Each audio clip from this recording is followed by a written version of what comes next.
yung para magmatawag ang isang ina, diba? Yung pagmamahal na yan, parang yung role ni Ate Janice, parang hindi naman siya yung mother, pero yung sakripisyo niya, yung pagmamahal niya dun sa bata na diba? So it's still very relevant pa rin hanggang ngayon. And kung meron po kayong gustong sabihin sa mga taong manonood dito sa role niyo as Tess, ano po yung gusto nyo makuha nila sa role mo as Tess? Ay baka sa una mainis kayo. Kasi nakakainis talaga yung si Tess dito nung una. Kasi parang, although maintindihan mo naman siya. Maintindihan mo naman siya kasi meron siyang pinanggagalingan. Kaya ngayon lagi kong sinasabi na parang it's an eye-opener for all of us na kapag merong nag-attitude dyan or pag medyo sa tingin natin, hindi maganda yung ugali. May pinanggagalingan niya. Because I don't think na merong pinanganak na masamang tao na masama na kagad i-intention sa buhay. Kasi sabihin, baka naman na-hurt siya, nasaktan siya, meron siyang pinagdadaanan, kulang siya sa pagmamahal, kaya ganun ang kanyang pinapakita. The same way with Tess. So sa una, intindihin nyo lang. But after a while, maiintindihin nyo talaga siya at babait naman siya. Yes, napakagaling po talaga as Tess dito sa film. So kahit anong years na diba? Ako as a Gen Z, natuwa po ako pa Test natin. Movie na Sorry, po. So, my bad.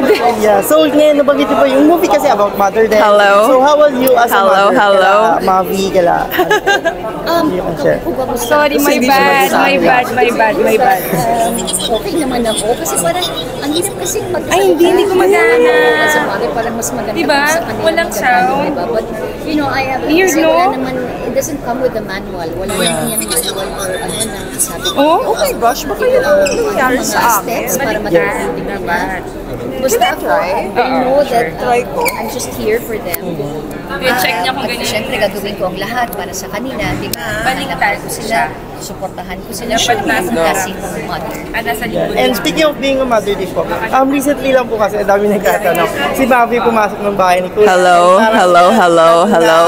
Papasok po yung name nyo, gano'n. So, ano po yung parang feeling nyo or yung reaction nyo sa mga sinasabi ng tao? Well, ako very proud. As a mother sa kanya, ako very proud of Mavi. I'm happy for him. I'm proud of him.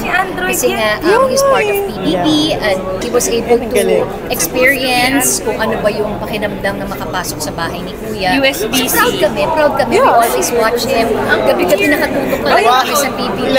Oo, ganun ang suporta namin. Saka, ang saya. Very, very proud talaga kami sa kanya. Thank you so much. And invite everyone naman po to watch Rewind sa Disney Nicolas sa Ayala Malls. Yes, sana po kung meron po kayong oras po yung pelikula namin.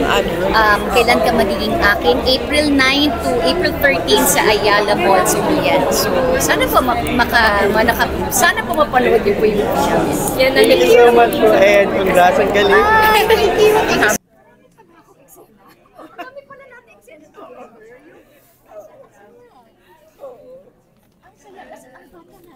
Grabe. Payat po. Nakatakin. Oh, grabe. Grabe ang gwapo ni Kuya Gabi. Ang gwapo. Si Kuya Julio gwapo. Oh, di ba? French. Green. People tape pa nun. I know. Ang galing po. Binagdito sa katanda. Masarap. Kasi kasama nga pala si ano lang.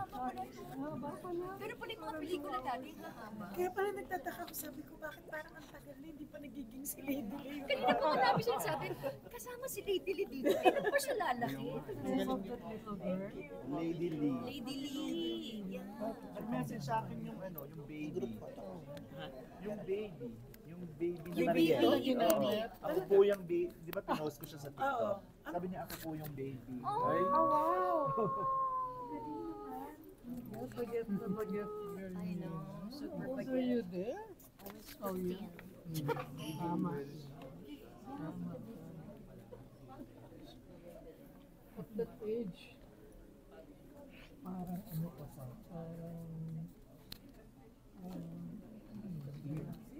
hindi na na. Ito?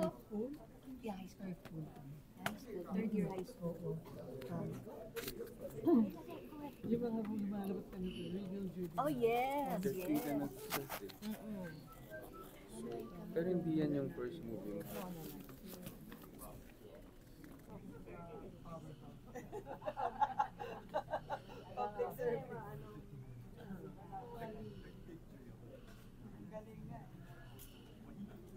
Ah, hindi. Precursor siya. Ano precursor?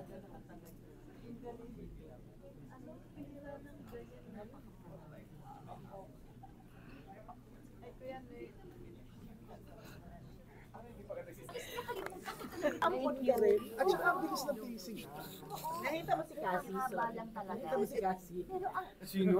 Si Cassie. Ay, diba tinawag mo na Si Cassie. Kasi nga maganda. Diba? So you have all of those other plot Kaya points. ano ba? Yung talagang invested? I've met you. Blaine Salcedo, he's the grandson of Leopoldo Salcedo. Oh, And he's also an influencer and I actually knew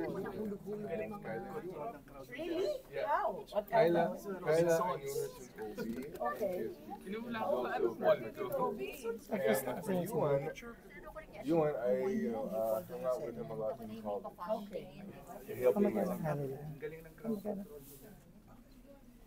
Period ka ba? Opo, Ah, kaya filmmaking. pala. Oo, okay. Sabi ko nga,